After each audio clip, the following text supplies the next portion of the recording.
6h moins 10, je viens de prendre ma douche. J'ai passé une bonne nuit, même si c'est peut-être un peu court. Je vais aller prendre mon petit déj et puis venir m'équiper.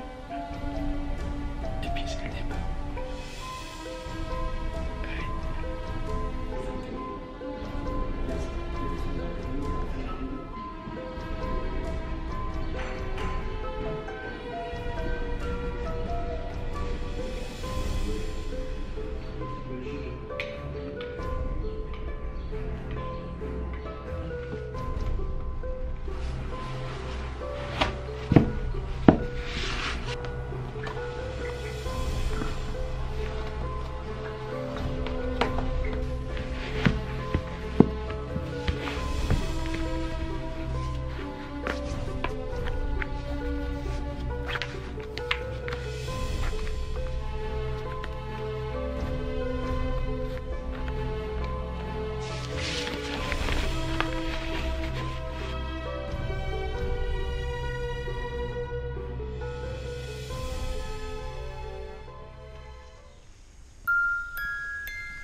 Et voilà, ça y est, j'attaque les petits chemins.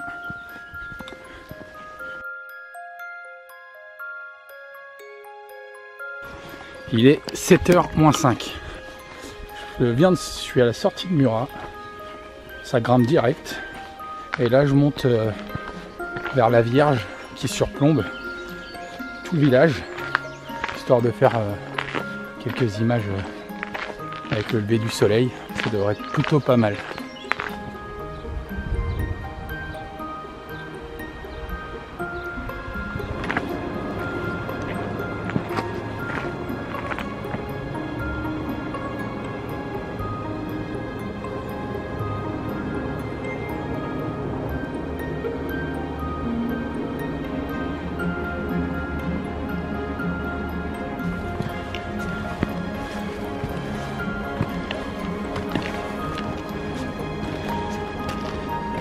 Première difficulté de la journée pour venir admirer ce magnifique panorama sur toute la vallée. Voilà. Et moi je suis parti de tout en bas ce matin. Voilà.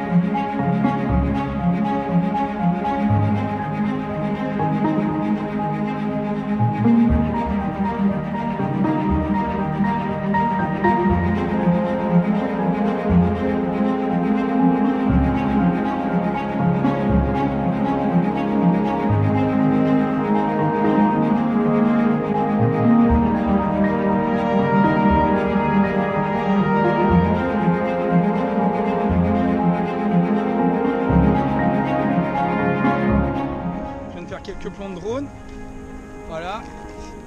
J'ai mis la casquette parce que je transpire comme un bœuf en fait, il fait quand même déjà un petit peu chaud. Et puis maintenant on redescend et direction là-bas. Allez, j'attaque vraiment le GR maintenant.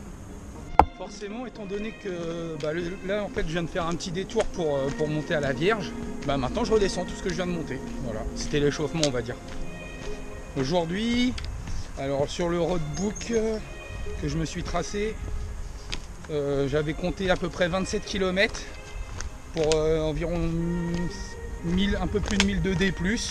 Donc logiquement ça devrait aller, en sachant quand même que j'ai un sac avec le drone, le matos photo, la flotte, voilà. Je suis quand même, la tente aussi, je suis quand même à 20 kg au total.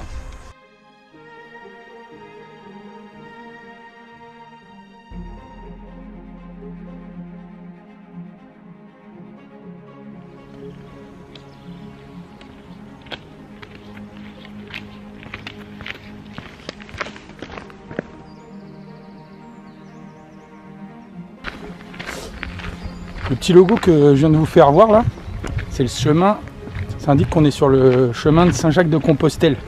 Donc c'est un chemin qui est emprunté par les pèlerins depuis des centaines d'années. C'est assez fou de se dire que sur ces mêmes routes où je marche actuellement, alors forcément, elles étaient peut-être pas goudronnées comme elles sont maintenant. Bah, il y a nos ancêtres. Alors je dis nos ancêtres pour ceux qui sont catholiques, forcément.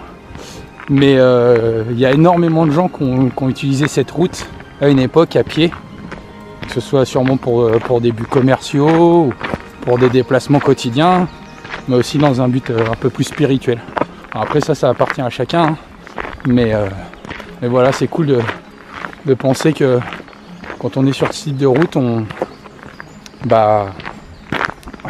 est un peu en connexion avec nos racines.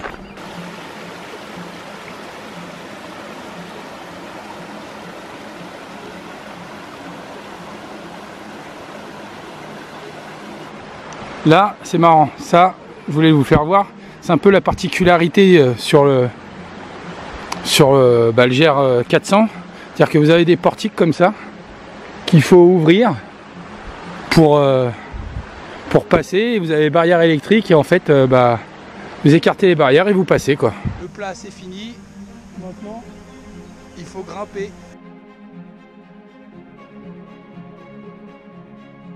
C'est un peu la merde. En fait, il y a de l'eau qui descend, là, qui ruisselle. Et puis, voilà. Voilà, je sais pas si vous voyez avec la GoPro, mais j'étais tout là-bas tout à l'heure. Au niveau de la Vierge.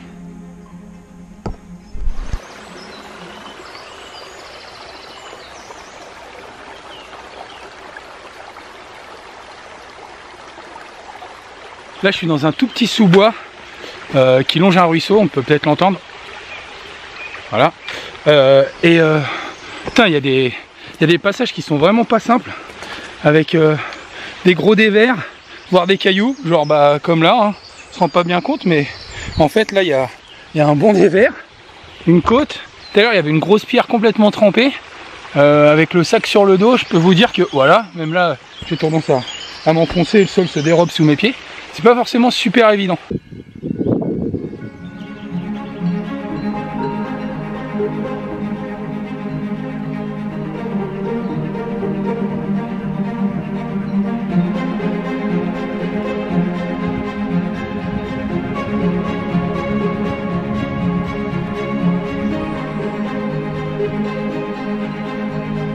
Encore un petit passage. Donc en fait clairement les vaches elles peuvent pas passer.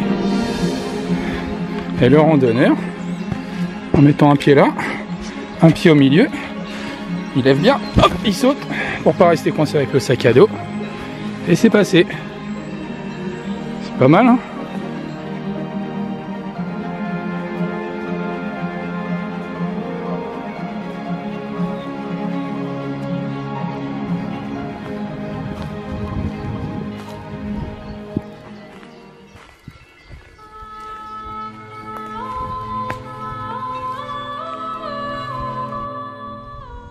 Il est 8h30 et je viens de sortir de la forêt. On voit clairement que j'ai pris un peu d'altitude depuis le départ. Et puis on arrive dans des... ça ressemble plus à de l'alpage. On voit qu'ils ont moissonné le foin. Donc ouais. Là j'ai parti une petite partie sympa, c'était un peu à l'ombre. Même si au début c'était pas évident, il y a eu un passage de casse-gueule. Et je fais une petite dédicace à Juju, mon beauf, et à Dédé, ma belle-sœur. Voilà. Alors c'est pas aussi pentu que chez vous, mais c'est pas mal déjà, quoi. Donc j'espère qu'un jour on pourra partager ce genre de petites aventures. Je suis sûr que ça vous plaira. Voilà, et puis je pense aussi beaucoup à ma chérie qui m'a laissé partir. Ça c'est super cool de sa part, parce que je sais que toutes les chéries sont pas comme ça. Voilà. Bon bah moi je continue, là j'ai un petit bout de route et je crois que j'aperçois le GR qui reprend là à 200 mètres. Voilà.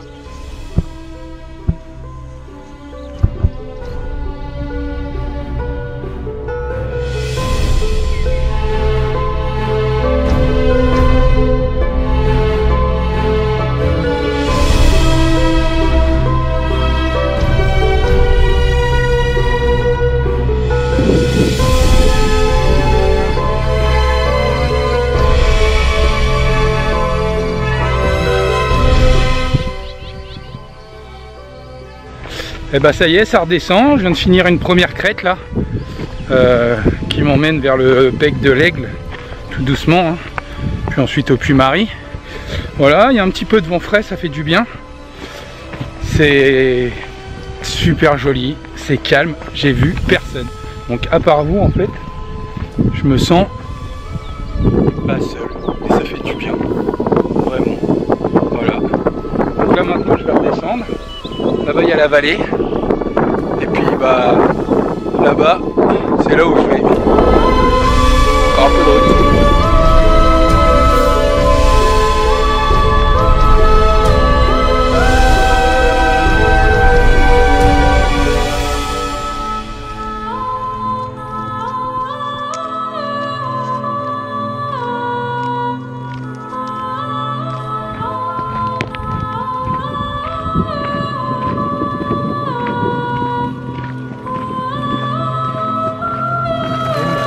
C'est l'occasion de tester ma femme.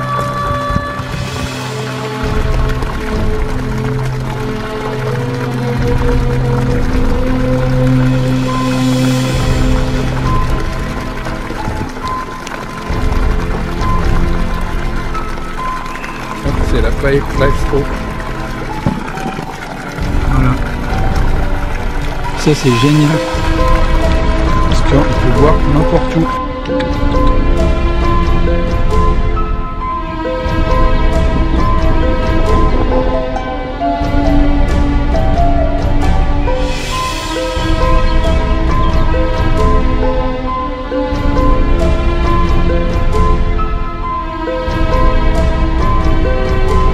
Ils annoncent que le prochain col est dans 10 km et ils annoncent 3h30. Donc il est 9h09. L'objectif c'est moins de 3h30 quoi. Et puis voilà. Alors là, qu'est-ce que je vois? Là c'est jackpot. Là j'ai des petites fraises des bois. Je sais pas si on les voit ici. Elles sont toutes petites mais je suis persuadé qu'elles vont être pleines de goût. Alors ça j'ai appris ça il n'y a pas longtemps en fait. Les fraises modernes viennent des fraises des bois. Hein. C'est juste que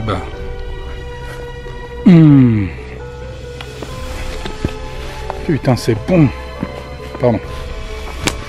Encore une là.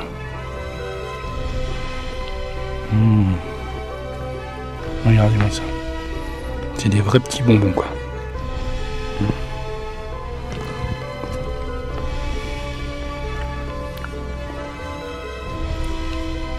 Oh. Et là c'est jackpot. Ma plus belle.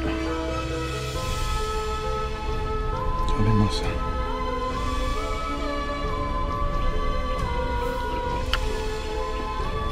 C'est dommage. Bon, il y en a d'autres, mais je vais pas tout garder pour moi. C'est tellement bon, tellement sucré ce truc-là. J'adore. Ça me rappelle les souvenirs avec mes grands-parents. Putain, il y en a plein là. Tout au long de la montée, là, j'en vois plein sur les côtés, quoi. C'est vraiment trop cool.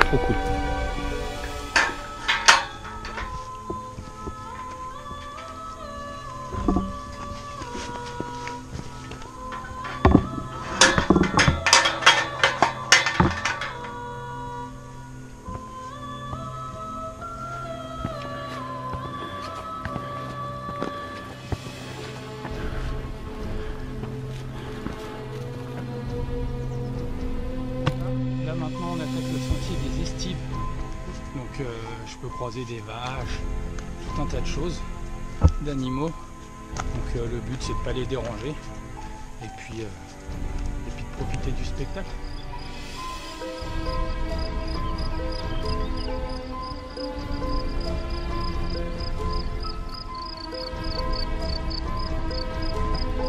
Là on voit bien qu'on a changé de milieu, hein.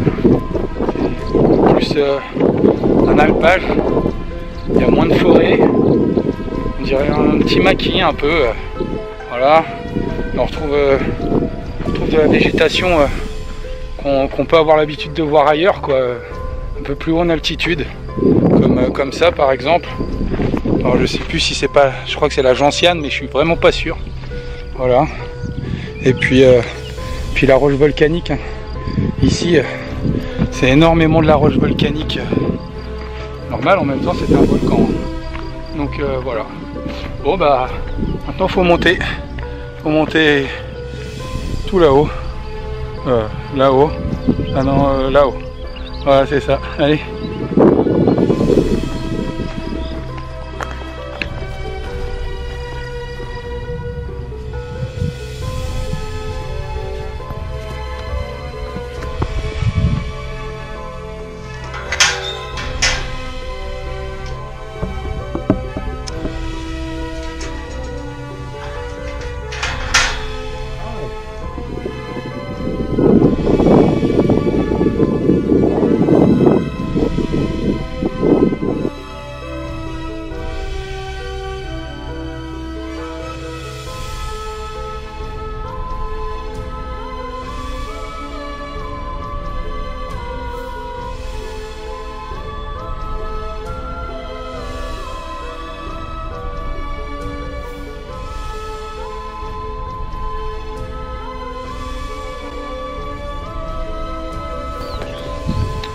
Bon bah voilà, je laisse derrière moi le Buron et puis je continue ma rando. J'ai fait une petite vingtaine de minutes de pause.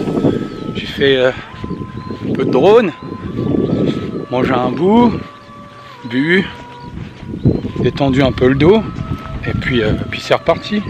Là ça fait 4 heures et j'ai fait 17 km 5. Voilà, donc ça se passe bien. J'ai presque fait la moitié du parcours de la journée, donc c'est plutôt cool quoi. Allez.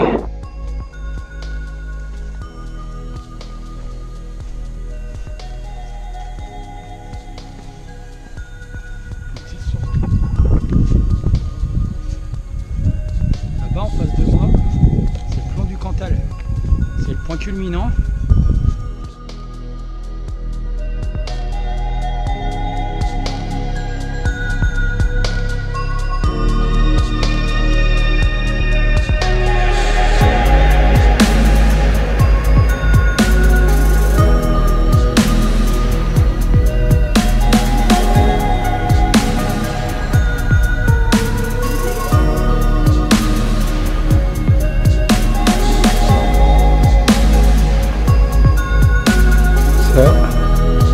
C'est là d'où je viens et ça c'est là où je vais.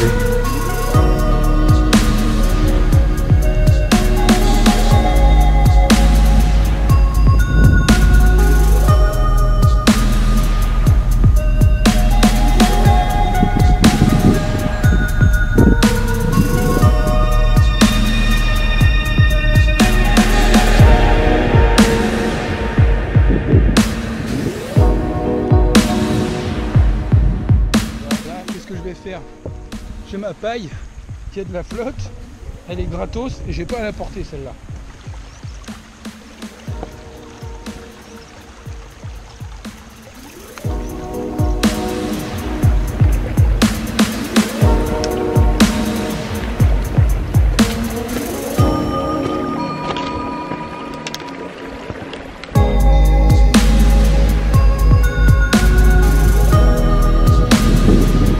Bon là ça grimpe bien, hein. Pour info, tout à l'heure j'étais là-bas, là où il y a le petit chalet, le Buron là-bas, c'est là où j'ai fait voler le drone. Et là c'est redescendu dans le vallon et maintenant je remonterai. Je suis presque, enfin, pour l'instant il me semble que je suis presque au sommet, donc c'est plutôt cool. Je pense que je vais bientôt faire une pause pour déjeuner. Il y a un petit vent tranquille, quelques petits nuages, juste histoire de ne pas avoir trop chaud en fait, donc c'est bien. Voilà, ça se passe. Le sac hein, c'est 20 kg, c'est sûr, c'est lourd, je le sens, hein, mais bon, après ça se passe, hein. Faut faire avec de toute façon, c'est le jeu.